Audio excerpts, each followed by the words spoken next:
Բարև սիրելի հայրենակիցներ, այսօր արդեն նոյեմբերի 6-ն է եւ այսօրվա հաղորդման մեջ հիմնականում կենտրոնանալու ենք այն հարցի վրա, որ առաջին խմբականակը Ռուսաստանից հացահատիկի հասավ Հայաստան, Ադրբեջանի եւ Վրաստանի տարածքով երկաթ գծի միջոցով, եւ դրանից բացի խոսելու ենք Արմեն Գրիգորյանի հանդիպումից Շոյգուի հետ, Սերգեյ Շոյգուի հետ, նա գտնվում է հիմա ԱՊՀ-ի շրջանակներում, եթե չեմ սխալվում 13-րդ հավաքի, ազգային անվտանգության խորհուրդների ղեկավարի հավաքին եւ այդտեղ հետաքրքիր հայտարարություններ են հնչել, նույնիսկ մի պահ Շոյգուի խոսքերը 10 աղավաղել է, շատ հետաքրքիր է, այդ հարցին եւս կանդրադառնանք, որը որ վերաբերվում էր Հայաստանին, ինչպես նաեւ կխոսենք միջազգային կարևոր հարցերից, մի քանի հարց կա, որը որ նույնպես կարծում եմ պետք է քննարկել, Օվերչուկի հայտարարությունները իմիջիայլոց շատ կարևոր է Հայաստանի վերաբերյալ եւ այդ հացահատիկի հասնելուն Հայաստան դրա վերաբերյալ, այնպես որ մի քանի հարց կարևոր մենք հիմա ունենք քննարկելու այս հաղորդման ընթացքում։ Եվ սկսենք նրանից, որ Ռուսաստանից հացահատիկի առաջին խմբականակը հասավ Հայաստան, երևի տեսել եք այդ կադրերը, երկաթգծի միջոցով, Ադրբեջանով, Վրաստանով հասավ Հայաստան, եւ դա արդեն մեկնաբանում են տարբեր քաղաքական գործիչներ, ինչպես Հայաստանում, այնպես էլ Ռուսաստանում, օրինակի համար Ռուսաստանի փոխվարչապետ Ալեքսեյ Օվերչուկը մեկնաբանել է սա, ասելով, որ ողջունում ենք Ռուսաստանի եւ Հայաստանի միջեւ երկաթուղային հաղորդակցության մեկնարկը Ադրբեջանի եւ Վրաստանի տարածքով, եւ տեսեք թե ինչ է նա ասում։ Նոր երթուղին ամրապնդում է Ռուսաստանի տրանսպորտային հաղորդակցությունը հարավային Կովկասի պետությունների հետ եւ բարելավում է ԵԱՏՄ-ի շուկաների հասանելիությունը հայկական արտադրողների համար։ Այսինքն Օվերչուկը շատ հստակ եւ պարզ ասում է, որ ԵԱՏՄ-ի հասանելիությունը հայկական շուկայի համար հիմա արդեն ավելի լավ է դառնում, այսինքն շատ հեշտ Հայաստանը սկսում է Ադրբեջանի միջոցով նաեւ շփվել ԵԱՏՄ երկրների հետ։ Ինչու՞մ կա եւ դրական եւ ցավոք բացասական կողմ։ Բնականաբար դրականը շատ է, բայց մենք չենք կարող խոսել նաեւ բացասականի մասին։ Ճիշտ է, հիմա տեսնում ենք, որ Հայաստանի իշխանությունները, իշխանության մաս կազմող տարբեր անհատներ, տարբեր մեկնաբանություններ են անում։ Ես միանշանակ շատ ուրախ եմ, որ տրանսպորտային կոմունիկացիաները ապա շրջափակվում են, Ադրբեջանը բացում է բլոկադայից Հայաստանը, բայց բայցեր միշտ էլ կան եւ բավականին լուրջ բայցեր կան։ Եթե մենք հիմա ավելի ու ավելի շատ սկսենք կապվել այդ տրանսպորտային կոմունիկացիաների հետ ու չսկսենք դիվերսիֆիկացիայի ենթարկել այդ ուղղությունները, շատ վատ հետևանք կունենա այս ամենը։ Հիմա շատ կարևոր է, որպեսզի Թուրքիայի հետ նույնպես բացվի սահմանը եւ արդեն եվրոպական երկրների հետ Հայաստան ունենա ուղիղ կապ ունենա Թուրքիայի միջոցով, ուղիղ կապ ունենա Վրաստանի միջոցով, արտաքին աշխարհի հետ։ Դե Ադրբեջանի միջոցով հիմա Ադրբեջանը քանի որ թույլ է տալիս եւ Իրանի միայն կախվածությունը տեղափոխել դեպի ադրբեջանական տարածք եւ ավելի շատ խորացնել հարաբերությունները ԵԱՏՄ երկրների հետ, դա միանշանակ մեծ խնդիրներ կարող է ստեղծել։ Այսինքն ամեն ինչ հիմա մեր ձեռքերում է, եթե մենք շատ գրաքետ ձևով շարժվենք, առաջնորդվենք, միանշանակ հաջողություն կունենանք եւ լավ առավելություն, բայց եթե անգրաքետ սխալ ձևով օգտագործենք այս բացված ճանապարհները եւ հնարավորությունները, միանշանակ դրանք նոր խնդիրներ են ստեղծելու Հայաստանի համար։ Մինչելուց ես երեք նաեւ տեղեկացա, որ արդեն Չինաստանից էլ կարող է ապրանքներ տեղափոխվեն Հայաստան նույն Ադրբեջանի տարածքով եւ Հայաստանից Չինաստան այդ ուղղությամբ։ Այս հարցին է անդրադարձել նաեւ Ռուբեն Ռուբինյանը, այսինքն Հայաստանի ազգային ժողովի փոխնախագահ Ռուբեն Ռուբինյանը, կրկին մեկնաբանելով Ադրբեջանի նախագահի հայտարարությունը Սևանա լճի վերաբերյալ, ընդհանուր նա ասում է, որ այդ հայտարարությունների մեջ ընդհանուր դրական տենդենս կա, այսինքն նախկինում ավելի շատ ռազմատենչ, ավելի թշնամական հայտարարություններ էին արվում, հիմա այդ կանել չէ։ Ասում է, որ առաջ նախկինում շատ ավելի վատ հայտարարություններ կային եւ պետք չէ վերադառնալ դրանց, այլ պետք է շարժվել առաջ։ Կրկին հասկանում եմ, թե ինչ է ուզում ասել Ռուբեն Ռուբինյանը, մեծ հաշվով ճիշտ է ասում եւ փաստով հիմա խոսում է, որ ինչ ունենք մենք հողի վրա, բայց իրոք մեր զգոնությունը չպետք է գործենք սիրելի հայրենակիցներ, ես դրա համար եմ անընդհատ խոսում եւ այս հարցերին անդրադառնում։ Հակառակ պարագայում ընդհանրապես կարելի է չանդրադառնալ։ Այսինքն այդ տեղեկությունը, որ Հայաստանից արդեն կարելի է ապրանքներ տեղափոխել Չինաստան եւ Չինաստանից Հայաստան, դա եւս շատ կարեւոր տեղեկություն է սիրելի հայրենակիցներ, օրինակ ինձ ուրախացնում են նման տեղեկությունները։ Կրկնեմ, ամենայն անկեղծությամբ դա ուրախալի է, սակայն կան նաեւ վտանգներ եւ հիմա եթե մենք սխալ ձևով սկսենք օգտագործել այդ կոմունիկացիոն ուղիները,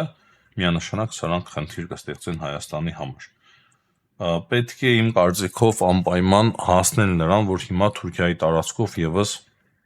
բացվեն այդ տրանսպորտային երթուղիները, քանի որ դա միակ եւ շատ լավ հնարավորությունն է ավելի խորը կապվել եվրոպական շուկայի հետ նույնպես։ Ճիշտ է, Վրաստանի տարածքով կա այդ կապը, բայց Թուրքիայի տարածքով եւս շատ կարեւոր է, որ մենք նույնպես ամրացնենք այդ կապը եվրոպական երկրների հետ։ Ահա այդ ժամանակ արդեն որևիցե նկատողություն կամ որևիցե մտահոգություն մեծ հաշվով չեմ ունենա այդ հարցերի վերաբերյալ։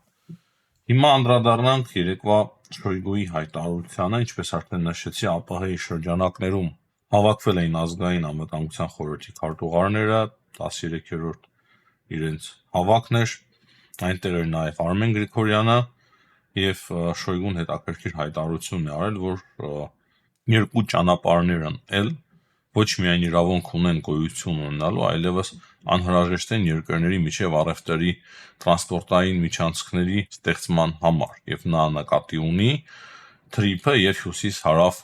ճանապարհը, բայց հյուսիս-հարավ ասելով ինքը ադրբեջանական հյուսիս-հարավը ի նկատի ունի, ասում է, որ այդ ճանապարհները միմյանց չեն հակասում, միմյանց չեն խանգարում, տարբեր ուղղություններով են, ու ինքը ուղղակի նախադասության մեջ ասում է, որ որոշները այն անվանում են թրիփ, որոշները ասում են Զանգեզուրի միջանցք, հստակ հասկանում է, որ տարբեր քաղաքական մոտեցումներ կան այդ հարցի շուրջ, դրա համար այդպեսի անվանումներ են տրվում, բայց 10-ը վերցրել է եւ գրել է Շոյգուի խոսքերով, որ Զանգեզուրի միջանցք, այսինքն իբր Շոյգուն ասել է կոնկրետ Զանգեզուրի միջանցք, չնայած որ ես տեսել եմ տեսանյութը, որտեղ որ Շոյգուն ասում է, որ տարբեր երկրներ տարբեր ձև են անվանում այդ տրանսպորտային երթուղին։ Հետո արդեն սկսեց 10-ը ուղղել, բայց այստեղ կարևորը ինչն է։ Կարևորը այն է, որ 10-ը ռուսական 10 գործակալությունը Հռոմի Պապից կաթոլիկ է եւ այնինչ չի ասել Շոյգուն, ձևափոխել եւ գրել են այդպես, այսինքն ինչպես որ իրենց հարմար է, այն իրենց ռազմավարության մեջ եւ որը որ ամեն օր են իրենք իրականացնում, հիբրիդային պատերազմ մղել ընդդեմ Հայաստանի։ Շատ հետաքրքիր էր իրոք դա տեսնելը, թե ինչպես են աղավաղում Շոյգուի խոսքերը, այնպես չէ որ Շոյգուն չէր ցանկանում ասել, փաստը այն է, որ մի փոքր ավելի նուրբ է ասել Շոյգուն, այդպես չի ասել, բայց իրենք գրել են այն ձև, ինչպես որ ցանկացել են, միանշանակ հարվածելով Հայաստանի շահերին այդ հրապարակման մեջ։ Արմեն Գրիգորյանն էլ հետաքրքիր ելույթ է ունեցել այդ հավաքի ընթացքում, նաև հանդիպում է ունեցել Շոյգուի հետ եւ Արմեն Գրիգորյանի խոսքերով Հարավային Կովկասն ապրում է կարևոր փոփոխությունների շրջան, այժմ աշխատում ենք Ադրբեջանի հետ խաղաղության ինստիտուցիոնալացման ուղղությամբ։ Բայց Շոյգուն իր խոսքով ասում է, որ հետաքրքիր իրադարձություններ են հիմա տեղի ունենում Հարավային Կովկասում հետաքրքիր փոփոխություն եւ հստակ հասկացնել է տալիս, որ Ռուսաստանը ուշադիր է այդ փոփոխություններին եւ ուզում է մաքսիմալ ձևով ներգրավված լինել այդ գործընթացների մեջ։ Այսինքն, ինչպես ես ասում եի արդեն մեր նախորդ 2-3 հաղորդումների մեջ, Ռուսաստանը կարծես այս վերջին շրջանում կրկին սկսեց ակտիվանալ Հարավային Կովկասի ուղղությամբ։ Այս պայդրությամբ այսքանը սիրելի հայրենակիցներ Հայաստանի վերաբերյալ, եթե հետաքրքիր տեղեկություններ ունենանք օրվա ընթացքում կարելի է երեկոյան եւս նոր հաղորդում պատրաստել։ Ինչ վերաբերում միջազգային հետաքրքիր իրադարձություններին, երեք Պուտինն էր կրկին ելույթ ունենում եւ հանձնարարում էր պատրաստվել միջուկային փորձարկումների, այսինքն տեսնել դրանց հնարավորությունը եւ անհրաժեշտությունը, հետո արագ Պեսկովը մեկնաբանել է, որ Պուտինը չի հանձնարարել հիմա շատ արագ անցկացնել միջուկային փորձարկումներ, իրենք ուղղակի փորձելու են հասկանալ, թե որքանով անհրաժեշտ է, որ անցկացնեն միջուկային փորձարկումներ, եւ սա պատասխան է Դոնալդ Թրամփի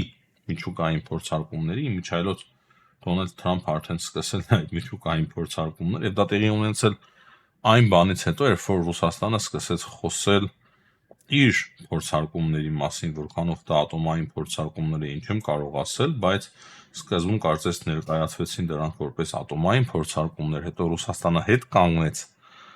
իր այդ հայտարարություններից ասելով, որ դա ատոմային փորձարկումներ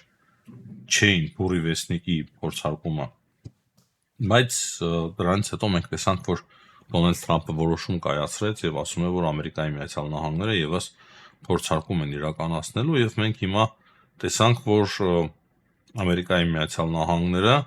սկսեցին բալեստիկ հրթիռներ շատ հզոր, հեռահար, գերժամանակակից բալեստիկ հրթիռներ փորձարկել։ Անց բացի Ռուսաստանի պաշտպանության նախարար Անդրեյ Բելոուսովը հայտարարել է, որ ԱՄՆ-ն պլանավորում է հրթիռներ տեղակայել Եվրոպայում, որոնց թռիչքի տևողությունը Գերմանիայից մինչև Ռուսաստանի Դաշնություն կամ Ռուսաստանի Դաշնության կենտրոնական հատված կտևի 6-ից 7 րոպե։ Հետաքրքիր հայտարարություն է, հետաքրքիր փոփոխություններ են։ Եթե իրոք Ամերիկայի Միացյալ Նահանգները նման զենք են հիմա տեղակայելու Գերմանիայում, դա շատ բան է փոխելու, նաև կարող է լուրջ ձևով ազդել գլոբալ աշխարհակարգի փոփոխության վրա։ Բայց ասեմ հետեւյալը, որ Ռուսաստանի քայլերի պատճառով է այդ ամենը տեղի ունենում, սիրելի հայրենակիցներ, մենք արդեն մի քանի օր է հստակ քննարկում ենք, թե ինչ է տեղի ունենում, Ամերիկայի Միացյալ Նահանգների քաղաքականությունն ենք քննարկում եւ բոլորս էլ միանշանակ տեսնում ենք, թե ինչ է հիմա տեղի ունենում, օրինակի համար Չինաստանի եւ Ամերիկայի Միացյալ Նահանգների միջեւ կարծես տնտեսական խաղաղություն հաստատվեց, այն փոքրաժամկետ տնտեսական պատերազմից հետո, որը որ հայտարարել էր Դոնալդ Թրամփը, կողմերը միմյանց հասկացան, նույնիսկ որոշ չափով սկսեցին չինացիները պահել ամերիկյան պատժամիջոցները Ռուսաստանի նկատմամբ, իսկ կոնկրետ այս ընթացքում, այս փուլում Ամերիկայի Միացյալ Նահանգները մտցրեցին պատժամիջոցներ Ռուսաստանի Դաշնության նկատմամբ։ Թուրքիան է հրաժարվում ռուսական գազից եւ նավթից, Չինաստանն է հրաժարվում, ճիշտ է ոչ ամբողջովին, բայց հրաժարվում է, Հնդկաստանն է հրաժարվում ռուսական նավթից, նաեւ Հունգարիան բավականին բարդ իրավիճակում է հայտնվել եւ ոչ միայն Հունգարիան, այնպես որ հիմա Ռուսաստանի վրա շատ լուրջ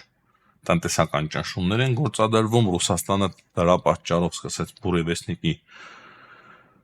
փորձարկումները, ուզելով սպառնալ ինչ-որ մի բան հասկացնել Ամերիկայի Միացյալ Նահանգներին, ի պատասխան Դոնալդ Թրամփը սկսեց փորձարկումները Ամերիկայի Միացյալ Նահանգներում բալեստիկ հեռահար հրթիռների, Մեդվեդևն է կրկին հայտարարություններով հանդես գալիս, բայց ես ասել եմ եւ կրկնում եմ, այդ բոլոր հայտարարությունները միայն ու միայն ավելի են բարդացնում իրավիճակը Ռուսաստանի Դաշնության համար։ Դրանց բացի ռուս-ուկրաինական պատերազմի այդ հատերաբեմում շատ հետաքրքիր նաեւ կարող է փոփոխություններ տեղի ունենան։ Երեք նաեւ խոսում է այն մասին, որ ուկրաինական դրոններ ավելի հեռահար են դառնում, հարվածներ են հասցնում էլեկտրական այդ պավստանցիաներին, վնասում են, շարքից հանում են, հոսանքազրկում են շրջաններ, քաղաքներ, գյուղեր, նաև նավթի վերամշակման օբյեկտները, հողի վրա մի փոքր բարդ է իրավիճակը, հատկապես Պոկրովսկի շրջանում, չնայած տեղեկությունները շատ քիչ են այդ հատվածից, կան նաև որոշակի հաջողություններ ուկրաինական զորքերի համար այլ հատվածներում, այսպես ոչ միանշանակ է իրավիճակը ռազմի դաշտում։ Այսքանը հիմնականում սիրելի հայրենակիցներ, այս պահի դրությամբ